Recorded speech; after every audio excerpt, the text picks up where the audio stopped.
بھائی میرے دوستوں بھائیوں، دیکھو اللہ کا بڑا فضل ہوا کہ آپ لوگوں نے اللہ کی راہ میں تصدیق نکالی۔ سب سے بڑا فائدہ تو یہ ہوتا ہے کہ بھائی آدمی جب مسجد کے ماحول میں رہتا ہے تو گناہوں سے بچتا ہے۔ اگر کچھ بھی نہ کرے مسجد کے اندر رہے تو گناہوں سے اس کی حفاظت ہوتی ہے، یہ سب سے بڑی بات ہے۔ اللہ کے نبی کا فرمان ہے جس کا مفہوم ہے کہ تم اللہ کی نافرمانیوں سے بچو،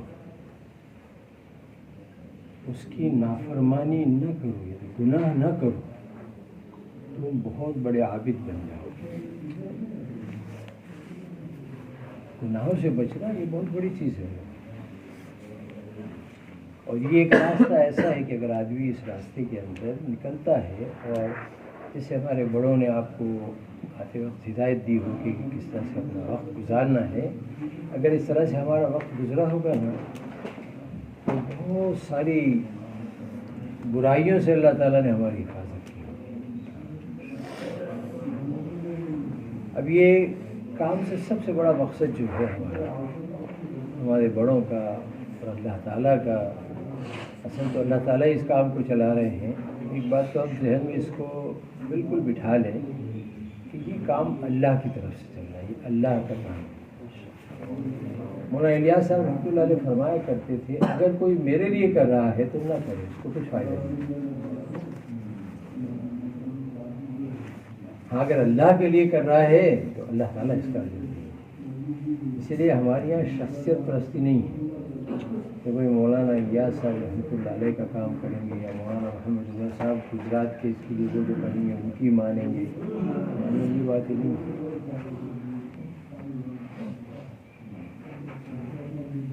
ہم تو اس کام کو اللہ کے لیے کر رہے ہیں، اس لیے ہماری یہ بات نہ ہو کہ بھائی جب ہمارے یہاں کی کوئی مولانا ہو تو ہم دوڑ کے ان کا بیان سنیں، اور کوئی دوسرا آئے تو کہ ہاں ٹھیک ہے، اللہ کو یہ عمل پسند نہیں۔ اگر تم اللہ کے لیے کر رہے ہو تو کوئی بھی بولنے والا بات کو سنو تو تمہاری اصلاح ہوگی۔ اور اگر تم نے شخصیت پرستی کہتے ہیں کہ کسی آدمی کو بس ارے فلاں کا بیان چلو سارا گاؤں کا گاؤں چلا جا رہا ہے، تو اس کے بعد کوئی سیدھے سادے آدمی کا بیان ہے تو کوئی، یہ ہمارے اسلام کی ترتیب نہیں ہے۔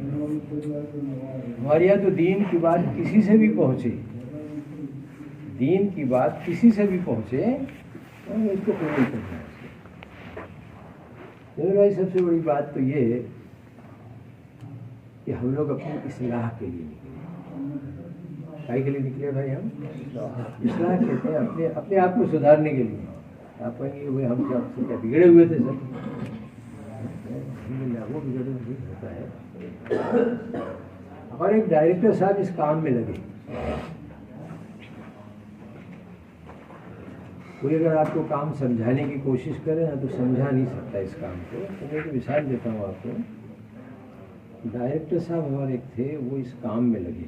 لوگوں نے ان سے پوچھا کہ بھائی آپ کا اس کام میں لگنے کا سبب کیا بنا؟ انہوں نے کہا کہ دیکھو میں بھی ایسے گھر سے تھا کہ جہاں پہ دینداری تھی، میری والدہ، میری نانی، دادی جو تھی، مگر یہ تبلیغ کا کام مجھے سمجھ میں نہیں آتا تھا۔ میرے رشتے دار تھے بہت سے جو جایا آیا کرتے تھے۔ ایک بار میری بھی تشکیل کی، انہوں نے کہ آپ کے ساتھ میں چلیں۔ میں نماز پڑھتا تھا، شیخ روزانہ پڑھتا تھا، سب چیزیں مجھے سمجھ میں آتی تھی، مگر جو نکلنا ہوتا ہے، یہ تبلیغ کا جو کام ہے، یہ بہت سمجھایا کرتے لوگ، دیکھو اس سے یہ فائدہ ہوتا ہے، اس سے یہ ہوتا ہے، قرآن میں یوں اللہ نے فرمایا، حدیث پاک میں اللہ کے نبی کا یوں فرمایا۔ ہاں ٹھیک ہے، پھر میں نماز تو پڑھتا ہوں، نفل تو پڑھتا ہوں۔ خیر ایک بار یہ ہوا کہ ان کو ان کے گھر والوں نے، خاص کر کے ان کے جو سالے تھے نا، انہوں نے تیار کیا، ان کو کام میں لگے ہوئے تھے۔ اب سالہ تیار کرے، بہت محبت سے پیار سے سسرال والے سب لوگ بات مان لیتے، کیونکہ ہم بھی نکلے۔ ہماری جماعت تامل ناڈو کے ایک ایسے علاقے کے اندر گئی جو بہت ریموٹ کے اندر تھا، وہاں ایسا تھا کہ صبح کے وقت کے اندر 1-2 بسیں ہوتی تھیں، وہ آتی تھی، وہ پیسنجر لے جاتی تھی، اس کے بعد کوئی بسوں کا نظام نہیں تھا.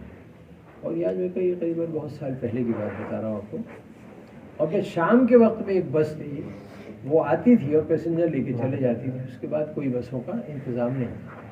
ٹیکہ مت لگاؤ یار، یہ تو سب نئی بلڈنگیں ہیں، نئی بلڈنگ میں اگر ٹیکہ لگائے تو کوئی خریدے گا بھائی مکانوں کو؟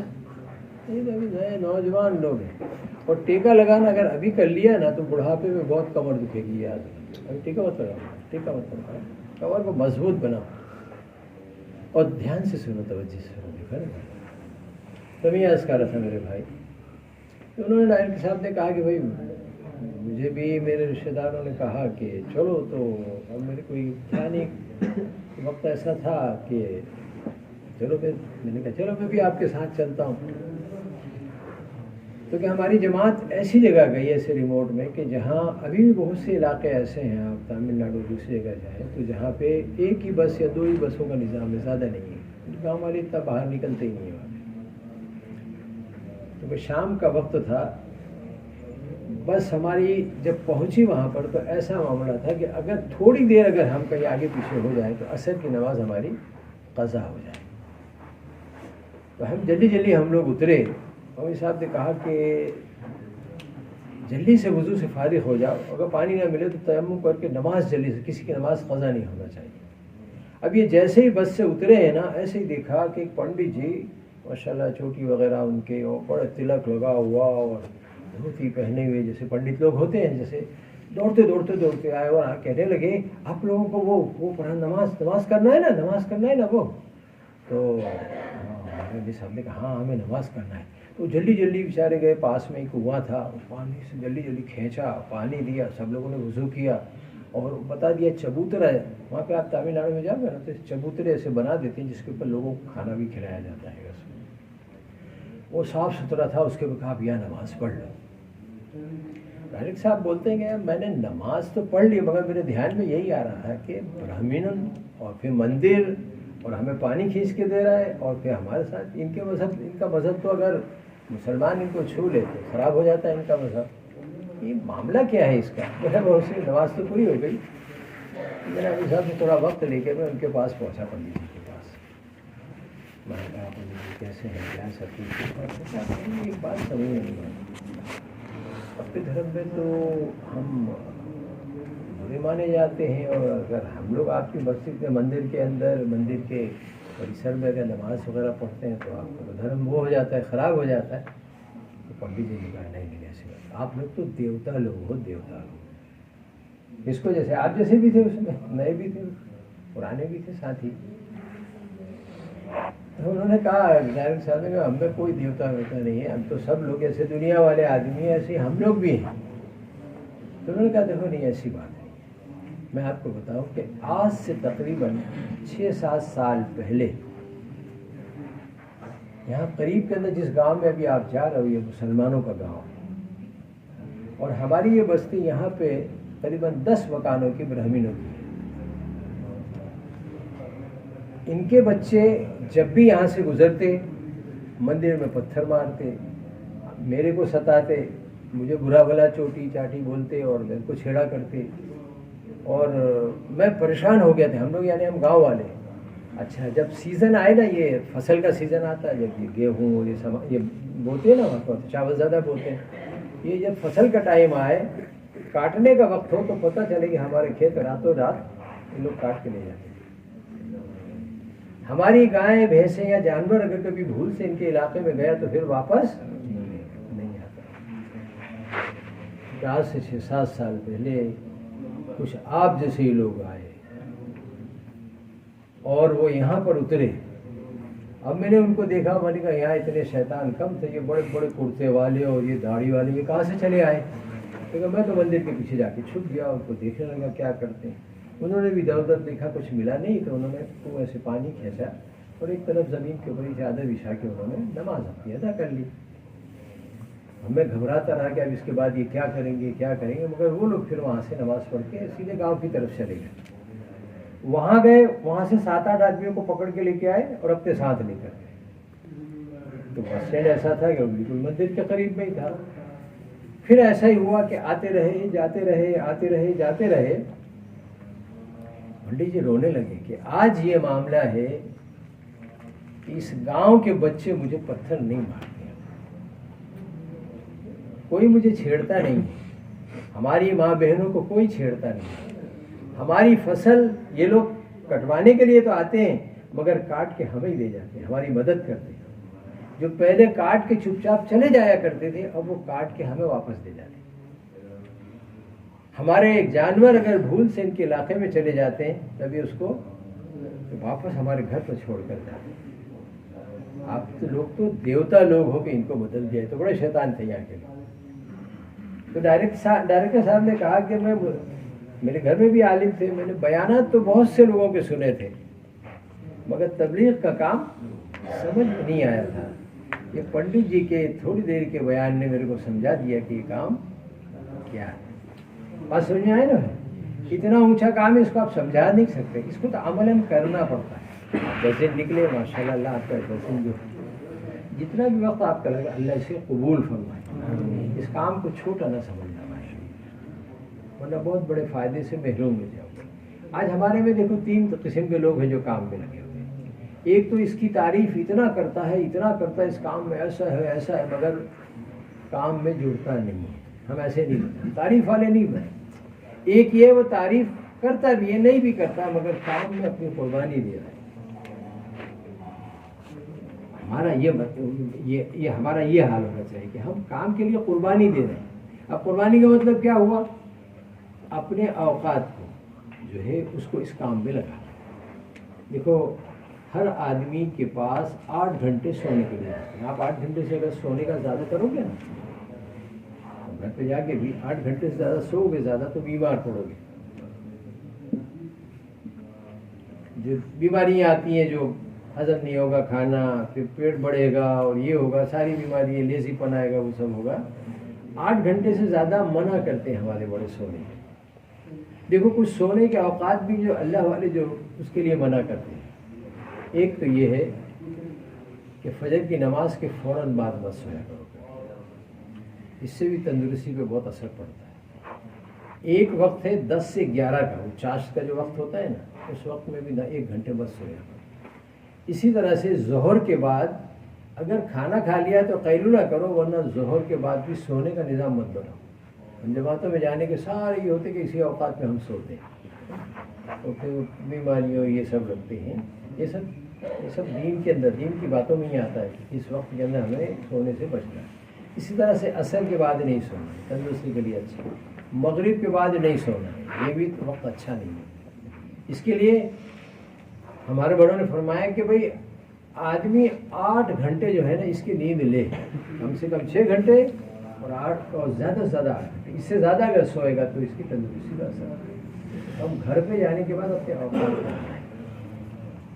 8 گھنٹے سے زیادہ کا سونا نہیں. ابھی بھی ہمارے بہت اللہ والے ہیں, بزرگ ہیں ہمارا عبدالزماں صاحب, آپ لوگوں نے نام سنا ہوگا ان کا. رات کو مشکل سے آدھا 1 گھنٹہ سوتے ہیں. 92 ایئرس کی عمر ہے, 92 سال کی عمر ہے ان کی, اور اللہ کے کرم سے تندرستی بھی اچھی ہے, میموری بھی اتنی اچھی ہے کہ آپ 2-2, 3-3 گھنٹے کا بیان سننے کے سارے حوالے ایسے بہت سے اللہ والے ہیں جو رات کے سونے میں کم سے کم سونے کا وقت لگاتے ہیں اور زیادہ اللہ کی اس عبادتوں میں, اللہ کے دین کے کاموں میں, سفر میں. تو ہمارے لیے ہمارے بڑے کہتے ہیں بھائی کم سے کم 8 گھنٹے کا ہم پڑھائی کے دوران میں ہم لوگ کیا کرتے ہیں, 18-20 گھنٹے پڑھتے ہیں کہ نہیں پڑھتے کے اندر. تو اگر عادت ڈالیں گے تو وہ ہو جائے گی.